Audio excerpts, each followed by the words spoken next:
And there were a lot of videos that have been produced recently. I saw them with atheist logic, and what they'll do is they'll show people putting things together or things that would come together out of nowhere, and it would say atheist logic.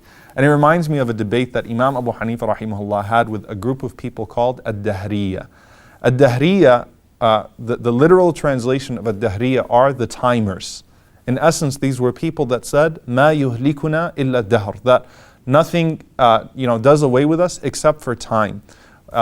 There is no creator, there is no creator of time, there's nothing that takes place after we pass away, there is no afterlife, so on and so forth. So this group challenged Imam Abu Hanifa rahimahullah because he was a thorn in their side. I mean, he was really just doing away with their movement altogether. So they said, let's have a debate. So they show up to the debate, and Imam Abu Hanifa rahimahullah doesn't show up, and he's taking his time, and people are starting to say, maybe he's scared, maybe he really knows that he can't debate with these people, he knows he's going to lose the debate. So Imam Abu Hanifa rahimahullah, he shows up like an hour late, and the debater on the side of Ad-Dahriya, the atheist, he says, this is clearly a sign of you not knowing what you're going to say today. You clearly don't know how to argue with us on these points.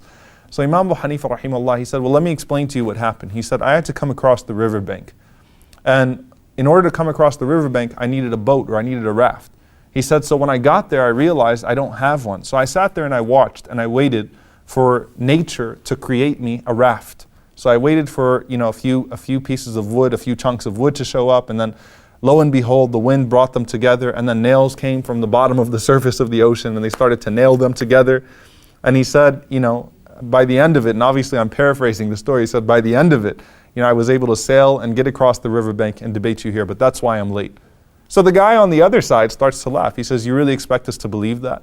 He said, you people suggest that all of this came from nothing, that all of this is a matter of chance and not design. And you're amazed by the creation of a boat being from nature, Mother Nature. So this is atheist logic, right? And that comes from Imam Abu Hanifa rahimahullah. It's one thing to say that there is no creator. It's another thing to say there's no designer after the creation. But things are so complex, it makes absolutely no sense. So Imam Abu Hanifa is addressing the simple fact, the simple logic that in order for you to be here, there must have been something before you. It's like belief in your ancestors. You've never seen them, but you know that they were there because it's by the process of cause and effect. You wouldn't be here without them.